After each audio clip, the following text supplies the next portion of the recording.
Hello and welcome to the Parents Game Room. I'm Aaron as always. Ow! And today, I want to talk to you guys about the Night Cage. You awake in the dark, your body cold, your mind blank. You have nothing but your fear, a candle, and a question. How long will your light last? In the Night Cage is a cooperative game for 1 to 5 players made by Smirk and Dagger. It's for ages 14 and up and takes about an hour to play. Since it is a cooperative game as far as age goes, you can usually walk some younger players through it, but most of that sounds right. Give each player a candle token and a matching color reference card. Then each player needs to take a starting tile and 1 nerve token. Then you're going to find a few specific tiles the game asks you to find, shuffle them and set them off to the side, and grab all the remaining tiles, shuffle them up, and place them into this little card holder here. Now, I know that was a little vague, but honestly, which tiles you use and don't use can vary quite a bit depending on player count or difficulty level. So you'll just have to look in the rulebooks for that one, sorry. Anyways, once you've shuffled and added all those remainder tiles into this big old stack here, you'll take that first stack you set off to the side and put it right on top. That's sort of an extra little bit of setup for you guys so you're not running into monsters and horrible monstrosities right away. For each player's first turn, they will need to place their starting tile anywhere they want on the board at all. Once you've decided where you wanted to place it, you will draw 2 tiles out of the stack and add them to the 2 exits coming off of your starting board. You can rotate these in any direction you want. Once you've decided how you're placing those, be sure to place your character token, and once every player has done that, you will begin the game normally. One important thing to keep in mind is that the edges of these boards mean nothing. The edge of this board simply wraps around to the other side, so if you decide to start your starting tile pointing off this way, then you will connect your second one off over here. This is connected to here.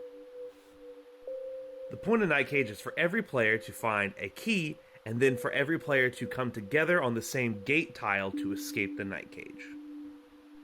Once every player has been set up, you'll start the normal game. On any normal turn, you can choose to either move or stay.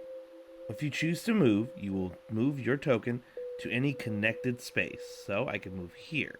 Once you do that, you're going to illuminate new tiles.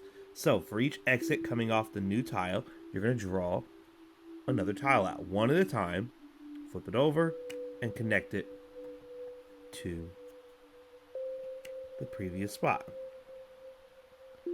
These are new areas you can now see to move to on a future turn. However, in this game, we are all holding just tiny candles, so the light is not very bright, and we can only see directly connected tunnels. Any tile that no longer has a player directly next to it, like this one, falls into darkness. Any tile that falls into darkness is removed from the board and discarded off to the side. This is now an empty space that can change to a completely different tile later in the game. A couple other things about moving. You might notice that some of these tiles have all these cracks all over them, while some look much more blank. These tiles are crumbling tiles. Anytime you move from a crumbling tile or choose to stay on one after standing there, it will fall away and turn into a pit. If you're not standing on the pit, then simply leave it there until it falls into darkness. It will simply be a hazard or blockade you have to deal with. Keep in mind, you could also intentionally move into a pit, which seems odd, but actually on occasion could have some strategic advantages. Now, without getting into some of the advanced or boss tiles you could land on, pretty much the tiles you'll always land on are going to either be 4-ways, 3-ways, straightaways, wax eaters, gates, or keys. Landing on a key space will get you those keys I mentioned earlier, which every player will need to escape the game. And gates are what you'll need to find to get out of the game. This is the only tile in the game that more than one player can stand on at a time. Every other tile can only have one player at a time. Now, once you start revealing wax eaters, these guys are meant to burn through your stack of tiles even faster, because if you end up losing all the tiles in this stack, then your candle burns out and you are lost in the dark, and all players lose the game. Another way to lose the game is you won't have a lot of control all the time over what tiles will get discarded away. It is possible that you will end up having to discard key and gate cards throughout the game. And if you end up losing too many of those, because there are a certain number in the game, you lose because it will be impossible to actually find enough keys to escape, or find a gate to escape from. Quick thing I want to point out about this move I just made. This connects over to the other side where there's already a tile that is not connected, so this is unfortunately just a false exit that I cannot use. Now, running into a monster is not immediately a horrible thing, as sometimes they can be fairly easy to avoid, but other times, not so much. You see, monsters will attack anytime something in their line of sight moves or something moves into their line of sight, which means a situation like this is fairly easy to avoid. Simply move your character piece this way, and the monster will attack, but there is nothing in his line of sight to hit, so you're all safe. However, situations like this is where you might intentionally jump into a hole. We already pointed out that this one is not an actual path, since it's blocked by this tile. So in this situation, it would actually probably be safer to jump down the pit to avoid being attacked by the monster. And in a situation like this, it doesn't matter which one of them moves. If either one of them moves to avoid the monster, it will attack, hitting the other one.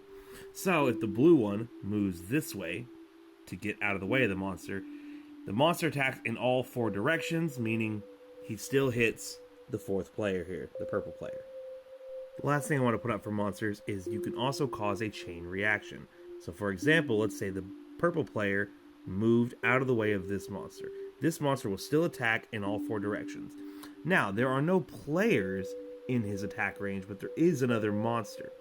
So when this monster hits this monster, it then also attacks, which means because the purple player moved over here, it actually will chain reaction into the blue player being attacked by this wax eater.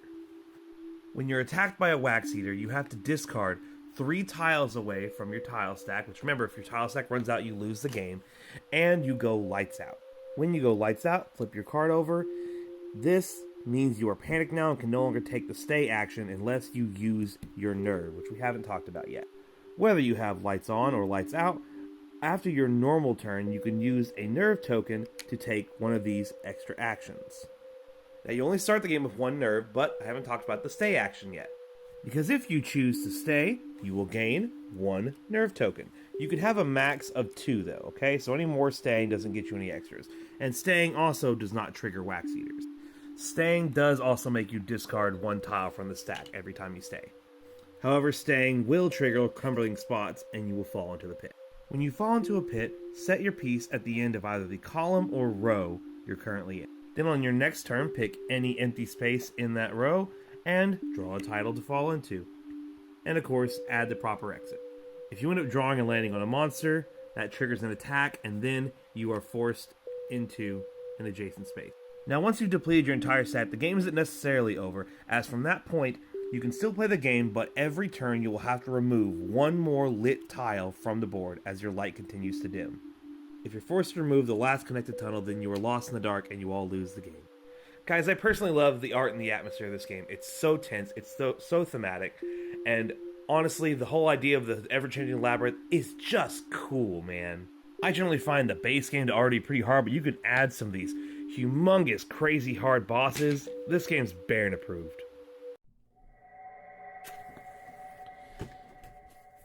Okay, I'm on my last match. I don't know how much longer I have left before I'm lost in the dark. Wait. I think I see a light. Ah! Yes, a light! Come on! Well, hello, cat.